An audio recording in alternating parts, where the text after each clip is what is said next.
All right, folks, I just did a video on the 13th Amendment, 14th Amendment, and Emancipation Proclamation, okay? And that particular video ties into this video somewhat. Steve Bannon is sitting right next to President-elect Donald Trump. And Steve Bannon has been attacked for various things, including being a racist, a white nationalist, a white supremacist, etc.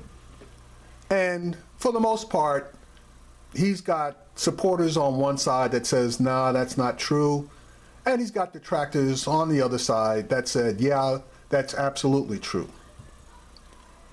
Well, here is a little evidence of what Mr. Bannon actually thinks. Now, I came across this particular article written in the Washington Post, and it's titled, "Steve Bannon once suggested only property owners should vote. What would that look like?" Now, I'm going to read the article to you, and then I'm going to make a few comments regarding it. When America was born, the right to vote largely extended only to white men who owned property. In the early 1800s, that expanded outward slightly to include white men regardless of property ownership. In the wake of the Civil War, it expanded outward again to include non-white men, though this didn't mean they could immediately vote. About a century ago, another expansion. Women were given the right to vote, and setting aside efforts to artificially restrict voting, every American citizen had suffrage. Done and done. In its Monday editions, the New York Times reported on a conversation in which Stephen K. Bannon, named as a senior strategist by President-elect Donald Trump, had allegedly floated the idea of reverting the right to vote back to the 18th century. The Times quoted Julia Jones, a former colleague of Bannon, when he worked in the film industry.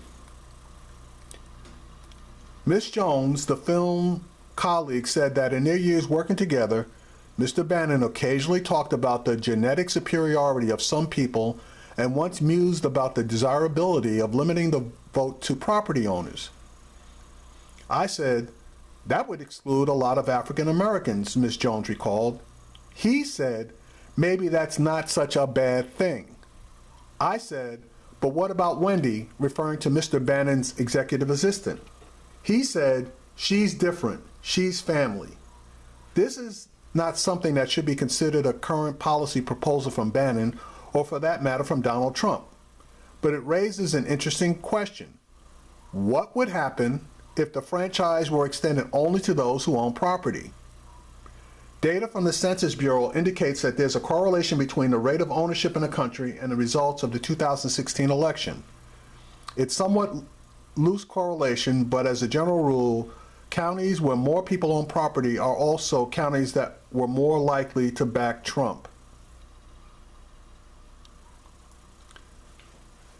The home ownership rate among Black Americans is only 41.3% compared to 63.5% overall and 71.9% among whites.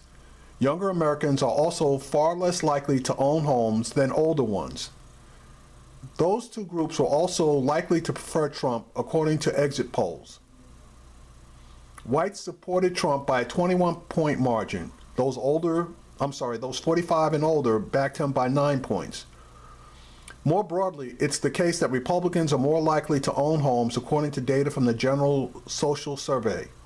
In 2014, 54.6% of Democrats reported owning their homes. Among Republicans, the percentage was 80.9%. Okay, let's get back to the original subject matter. Steve Bannon apparently believes that Black people should not have the right to vote. What exactly does that mean?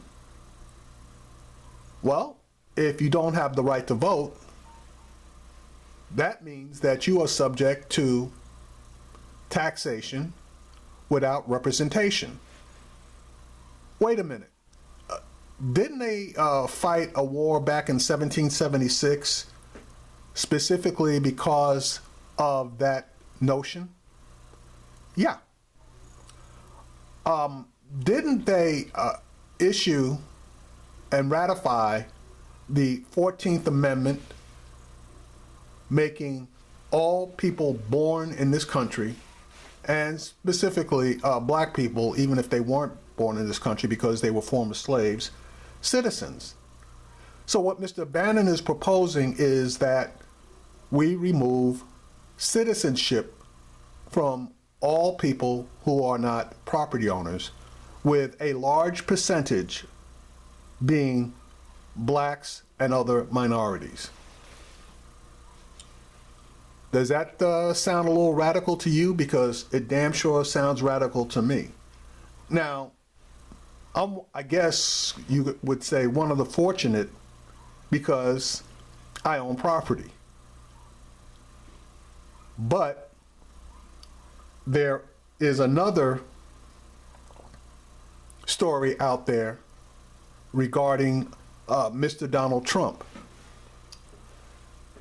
I'm going to get into that story, I guess, in my next video, but the subject matter will be attempting to strip people from their Second Amendment right to vote because of an action.